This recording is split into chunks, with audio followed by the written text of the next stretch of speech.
தேர்தலில் வெல்வது மட்டுமே தங்களது கனவு அல்ல என்றும் மக்களின் மனதை வெல்வதுதான் கனவு எனவும் சீமான் தெரிவித்துள்ளார்.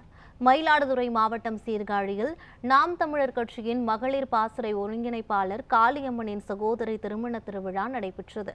இதில் நாம் தமிழர் கட்சியின் தலைமை ஒருங்கிணைப்பாளர் சீமான் பங்கேற்று மணமக்களை வாழ்த்தினார். அப்போது பேசிய அவர், தாங்கள் நாடாளுமன்றத்தில் பேசுகிறோமோ இல்லையோ, மக்கள் மன்றத்தில் தங்களது கருத்துக்களை தொடர்ச்சியாக பேசி வருவதாக குறிப்பிட்டார். தேர்தலில் வெல்வது மட்டுமே தங்களது கனவு அல்ல என்றும் மக்களின் மனதை வெல்வதுதான் கனவு எனவும் சீமான் தெரிவித்துள்ளார்.